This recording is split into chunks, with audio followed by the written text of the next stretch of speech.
Dictation start now.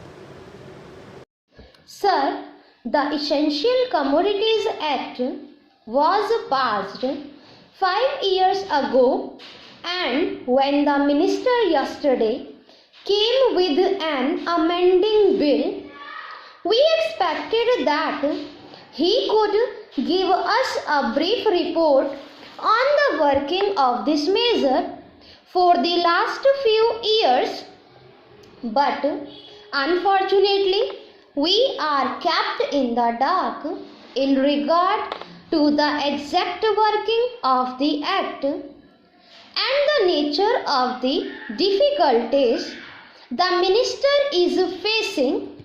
Sir, as far as I know, many of the provisions of this enactment have been observed more in violation by his agents at the state level.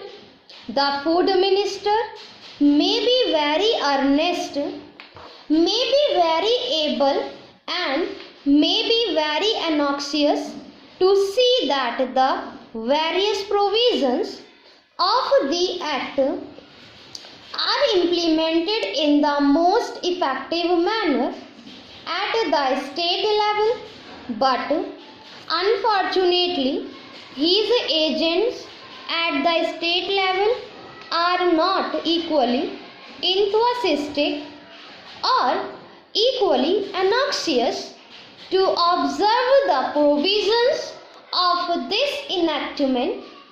The most important objectives of this enactment are to control the supply and distribution of commodities and to maintain a stable price level. In regard to both these aspects, I am afraid that the government has failed to realize the objectives in view. Some time passed when there was scarcity of food grains. Attempts were made to make procurement from certain wholesale merchants and from rice mills. In my own state, I know of many instances of such procurement where, after making known that certain things had to be done and certain steps had to be taken by the merchant community, nothing was done. Later on, by the government, when they found that these very orders of the government were violated, as a result of the violations, there was a consequent rise in the prices of food grains in respect of other commodities like iron and steel, paper, etc. We see a lot of speculative activities, but the provisions of the act have not been brought to bear on them. Perhaps no case of prosecution was launched against those who contravened the various provisions of the act. We are interested to know in how many cases the government have taken steps to prosecute individuals who have violated the various sections of the act. The minister said that the powers under the act were not adequate. We sympathize with the food minister, but I want to know what action has been taken in this regard by the various state governments. In regard to the amending provision, I want to know from the minister what would be his difficulty even if minor offences are taken to courts of law.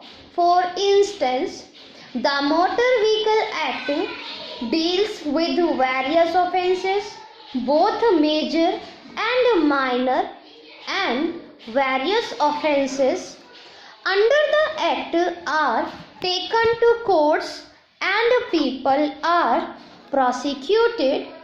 What is the difficulty in taking these cases of a minor nature to courts of law? There the people will have some safety that they will get a hearing, and if the offences are really offences, then they would be prosecuted, otherwise they will be acquitted. Here the minister says that there should be a security deposit. If there is a violation of a particular provision of the enactment, then the executive authority will have the power either to confiscate a part of the amount or the whole of the amount.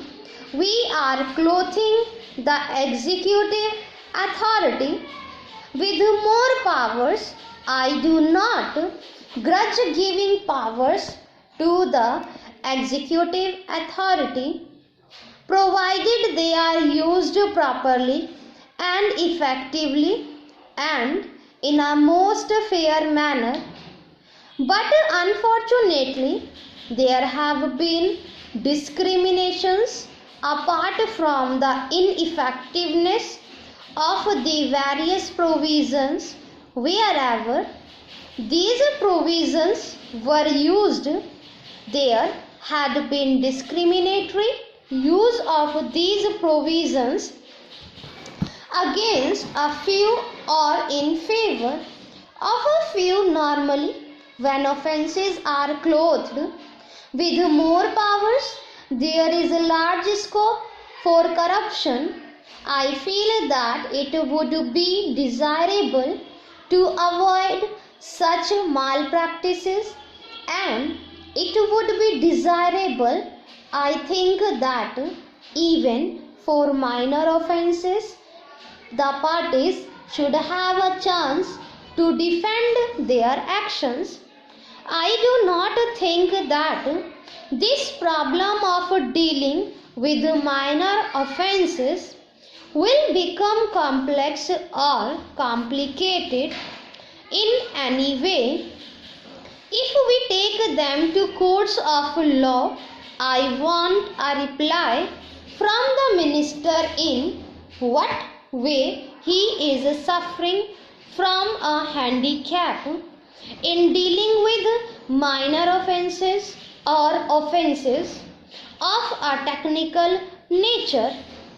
The honourable member made the point that even if this thing was acceptable to the House, he did not know what amount would be demanded as a security. So the minister should tell us what amount is normally expected from a licensee in all cases, and what the offences are which are of a technical or minor nature which he has in view.